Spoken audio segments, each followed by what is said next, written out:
ನಾನಿವತ್ತು ಎರಡು ಕ್ಯಾಪ್ಸಿಕಮ್ 2 ಆಲೂಗೆಡ್ಡೆ ಉಪಯೋಗಿಸ್ಕೊಂಡು ಸಿಂಪಲ್ ಆಗಿ ಗ್ರೇವಿ ಮಾಡ್ಕೊಂಡಿದ್ದೀನಿ. ಒಂದು 10 ನಿಮಿಷಕ್ಕೆಲ್ಲ ಗ್ರೇವಿ ರೆಡಿ ಆಗುತ್ತೆ.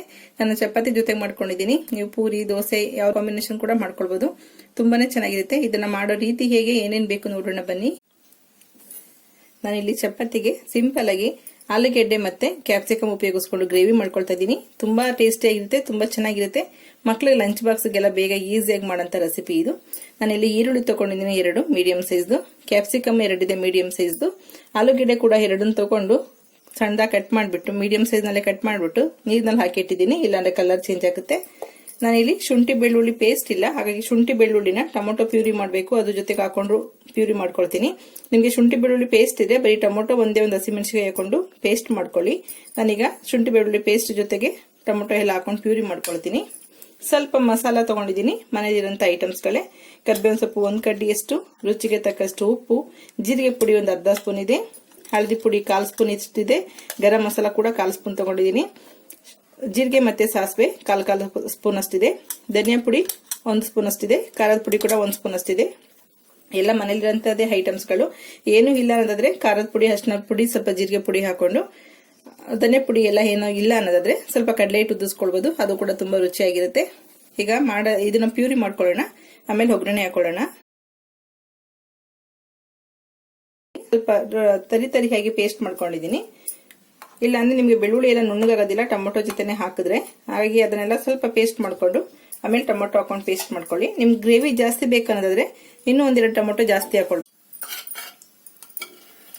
2 ಸ್ಪೂನ್ ಅಷ್ಟು ಎಣ್ಣೆ ಹಾಕೊಂಡಿದ್ದೀನಿ, 1 ಸ್ಪೂನ್ ಅಷ್ಟು ತುಪ್ಪ ಹಾಕೊಳ್ಳೋಣ.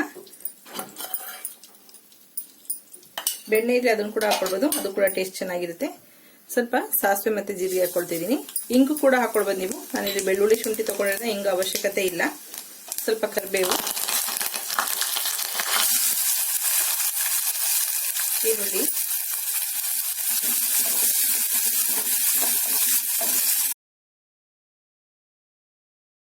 ಫ್ರೈ ಮಾಡ್ಕೊಳ್ತೀನಿ, ಚೆನ್ನಾಗಿರುತ್ತೆ.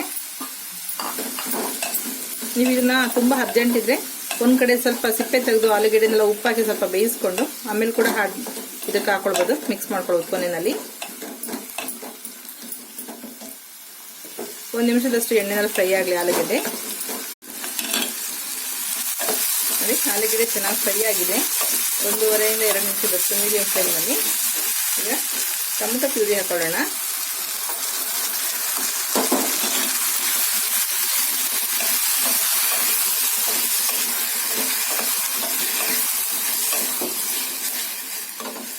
ಟೊಮೊಟೊ ಪ್ಯೂರಿ ಹಾಕಿರೋದ್ರಿಂದ ಶುಂಠಿ ಬೆಳ್ಳುಳ್ಳಿ ಮತ್ತೆ ಟೊಮೊಟೊ ಹಣ್ಣೊಂದೆಲ್ಲ ಹಸಿ ವಾಸನೆ ಹೋಗ್ಬೇಕು.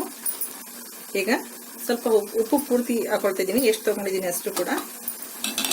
ಆಲೂಗೆಡ್ಡೆ ಕೂಡ ಚೆನ್ನಾಗಿ ಬೇಯಿಕೊಳ್ಳುತ್ತೆ, ಟೊಮೊಟೊ ಪ್ಯೂರಿ ಕೂಡ ಹಸಿ ವಾಸನೆ ಹೋಗುತ್ತೆ.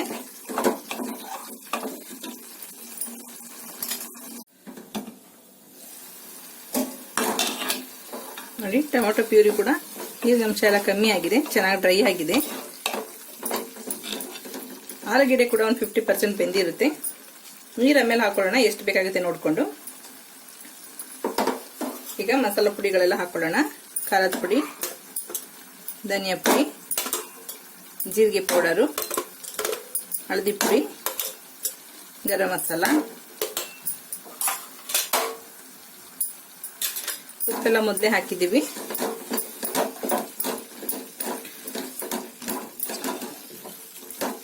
ಮಿಕ್ಸ್ ಮಾಡಿಬಿಟ್ಟು 1 ನಿಮಿಷದಷ್ಟು ಮುಚ್ಚಿಡಿ.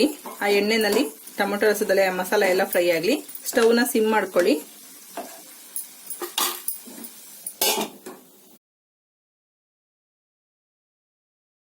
ನಲ್ಲಿ 1 ನಿಮಿಷದಷ್ಟು ಮಿಕ್ಸ್ ಮಾಡಿ ಮುಚ್ಚಿಟ್ಟಿದೆ.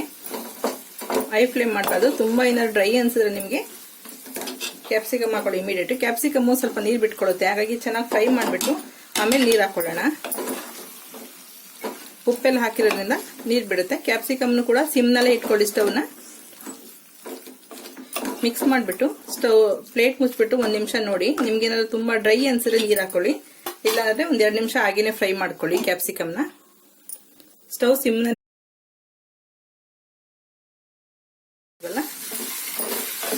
ಚೆನ್ನಾಗಿ ಮಿಕ್ಸ್ ಮಾಡಿ. ನಿಮ್ ಗ್ರೇವಿ ಎಷ್ಟು ಬೇಕಾಗುತ್ತೆ ನೋಡ್ಕೊಂಡು ನೀರು ಹೆಚ್ಚಿಸ್ಕೊಳ್ಳಿ.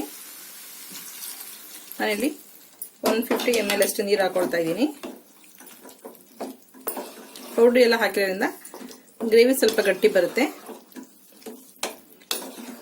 ನಿಮ್ಗೇನಾದ್ರೂ ಗ್ರೇವಿ ತುಂಬಾ ತೆಳ್ಳಗಾಯ್ತು ಅನ್ನೋದ್ರೆ ಈ ಫ್ರೈ ಮಾಡಿರೋಂಥ ಆಲೂಗೆಡ್ಡೆ ಇದಾವಲ್ಲ ಒಂದು 4-5 ತಗೊಂಡು ಸ್ಮ್ಯಾಶ್ ಮಾಡ್ಬಿಟ್ಟು ಹಾಕೊಳ್ಳಿ, ಗ್ರೇವಿ ಗಟ್ಟಿ ಬರುತ್ತೆ. ಅಥವಾ ತುಂಬಾ ಗಟ್ಟಿ ಆಯ್ತು ನಮಗೆ ಸ್ವಲ್ಪ ತೆಳ್ಳ ಬೇಕಂದ್ರೆ ಸ್ವಲ್ಪ ನೀರು ಮಿಕ್ಸ್ ಮಾಡ್ಕೊಳ್ಳಿ. ಈಗ ಮೀಡಿಯಂ ಫ್ಲೇಮ್ ನಲ್ಲಿ ಕುದಿಯೋದಕ್ಕೆ ಇಡೋಣ.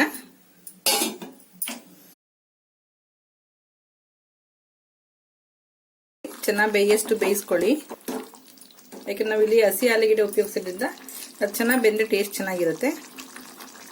ಇನ್ನೊಂದು ಸ್ವಲ್ಪ ಒಂದು 30% ಬೇಯಬೇಕು. ನೀರು ಕೂಡ ಜಾಸ್ತಿ ಇದೆ.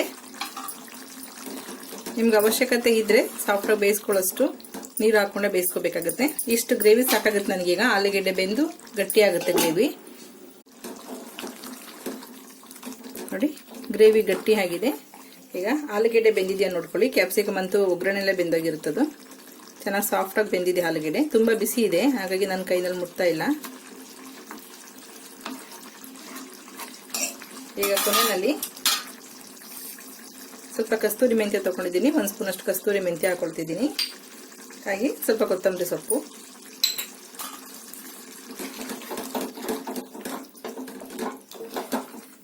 ಒಂದು ನಿಮಿಷ ಸಿಮ್ನಲ್ಲಿಟ್ಟು ಸ್ಟವ್ ಆಫ್ ಮಾಡಿದ್ರೆ ಗ್ರೇವಿ ರೆಡಿ ಆಯಿತು ಚಪಾತಿಗೆ.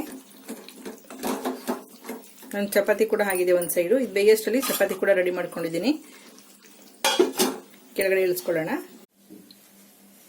ನೋಡಿರಲ್ಲ ಫ್ರೆಂಡ್ಸ್, ಎಷ್ಟು ಸಿಂಪಲ್ ಆಗಿ ಮಾಡ್ಕೊಳ್ಬಹುದು ಗ್ರೇವಿನ ಅಂತೇಳಿ. ಸ್ವಲ್ಪ ನಾನು ಇಲ್ಲಿ ಬಟರ್ ಯೂಸ್ ಮಾಡ್ಕೊಂಡಿದ್ದೀನಿ. ಬೇಕಾದ್ರೆ ಇದ್ರೆ ಹಾಕೊಳ್ಳಿ, ಇಲ್ಲಾಂದ್ರೆ ತುಪ್ಪ ಕೂಡ ಚೆನ್ನಾಗಿರುತ್ತೆ.